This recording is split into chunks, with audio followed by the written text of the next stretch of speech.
What's up? It's my fellow binge travelers. Today we are ranking every ride and attraction at Hollywood Studios from the worst, bottom of the barrel, scum of the earth attractions to the best you could ever imagine. And I guarantee things won't be going as you expected them to. So be sure to watch until the end because there will be a lot of surprises along the way. And if that sounds interesting, let's jump into it. Unlike my last video where I ranked every ride and attraction at Magic Kingdom, I would say you really can't go wrong at Hollywood Studios.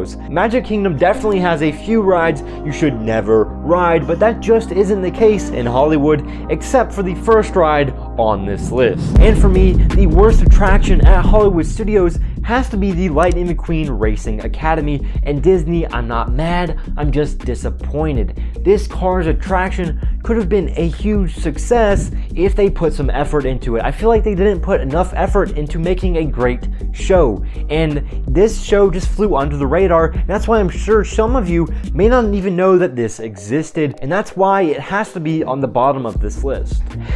Okay, so for the next one, if I made this list last year in 2019, this would have been my number one, but now that we're in 2020, it's on the very bottom of this list because I slightly outgrew this attraction, and that is of course the Disney Junior Dance Party. Up until last year, I was a huge Disney Junior fan, but I slightly outgrew it. But in all seriousness, this is a great show for the little ones. You know, that's from ages 0 to 3. We're thinking about the major population going to Disney World, all ages, and it's on the bottom for us above the age of 3.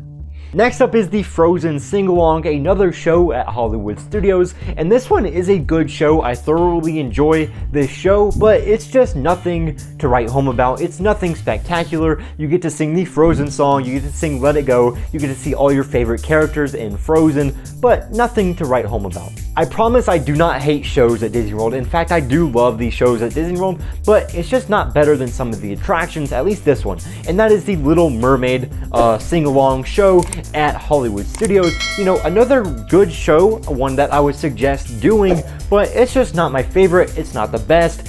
Pretty average, but you know, it's not bad. Okay, so now we have our first ride on this list, and for me, it's the Alien Swirling Saucers. And at first, I thought I would absolutely hate this ride because I do not like spinning rides. At Magic Kingdom, I cannot do the teacups no matter what. I just get so nauseous. This one actually isn't that bad. You're not spinning in a very tight circle like you would on the teacups. In fact, you're spinning in a giant radius and you're kind of like slipping. The best analogy I have for this is like you're in a car and you're kind of slipping on ice and you're just kind of twirling in a big radius.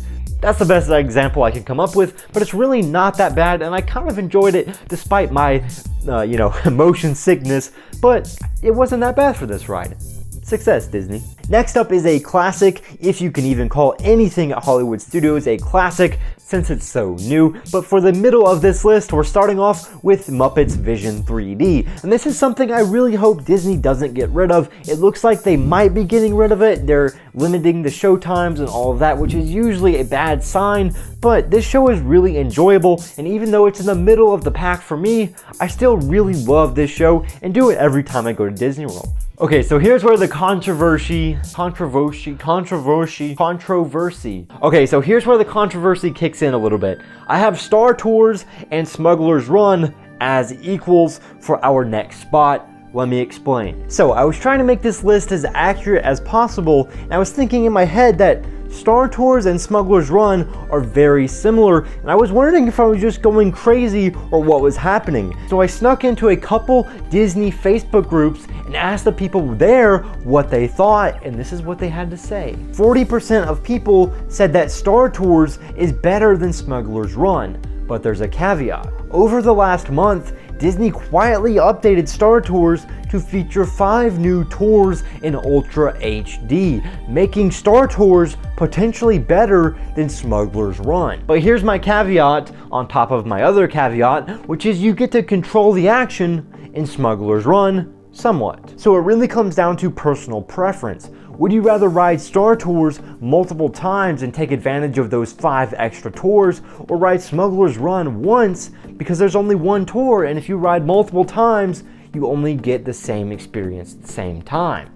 So it's up to you. For me, I have Smuggler's Run above Star Tours, but let me know what you think as well. Next up, we have one of my favorite shows in all of Disney World, and that is the Beauty and the Beast sing-along. Make fun of me all you want for having it above Star Tours and Smuggler's Run, but I love the show and honestly think it's one of the best in Disney World. The singing is great, the costumes are great, forget the live-action Beauty and the Beast movie, this is all you need. This is even better, and I love this show because of it. And finally, we have made it to the first roller coaster on this list, and is actually a very new addition to Hollywood Studios, that being the Slinky Dog Dash roller coaster. This ride is a very fun ride, but not quite as thrilling as I would like. It's still a great time nonetheless. The next one is something I know you guys will torch me for in the comments below, but I don't even care. I love this attraction, and it is the Star Wars Launch Bay. Yes, I have it above the Star Wars rides, but this place is absolutely incredible. You have the clone troopers walking around everywhere.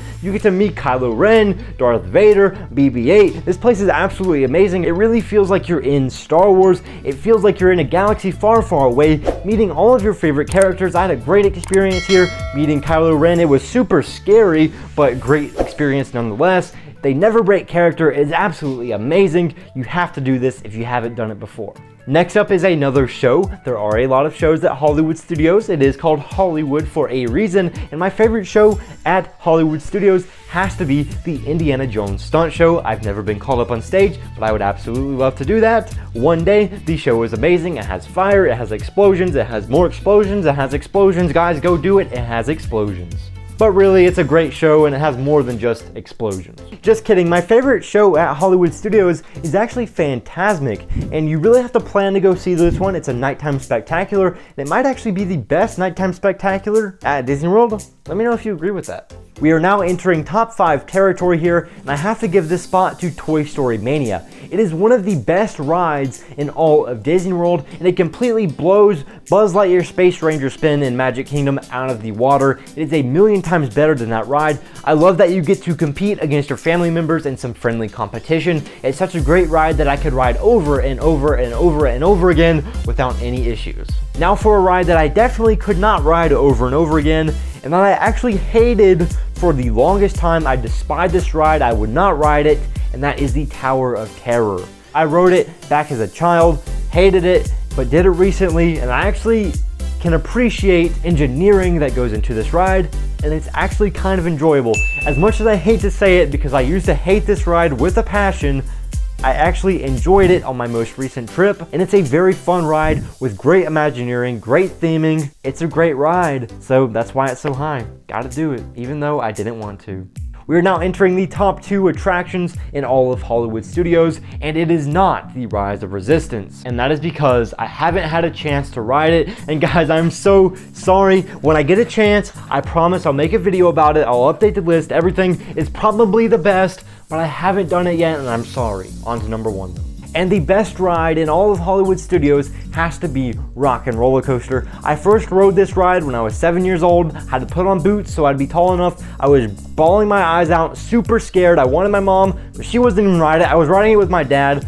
I was super scared, but I rode it and I got a pin for it, and I'll never forget it. One second, I'll get it. I was actually bribed to ride this ride because I was so terrified. I was bribed with this pin right here. It is a Rock and Roller Coaster pin, and it is so old, it still has MGM on it. Back when Hollywood Studios wasn't even a thing, it was MGM. That's how old this pin is. I haven't always loved this ride. I've been kind of scared of it for a little bit, but now I love this ride. It's amazing, and that is every ride at Hollywood Studios, ranked from the worst to the best. And consider subscribing. I'm trying to get to 500 subscribers before April 1st, so as an April Fool's joke, you can all unsubscribe. I'm joking, please don't do that. Oh, and watch this video of me ranking Magic Kingdom rides from best to worst.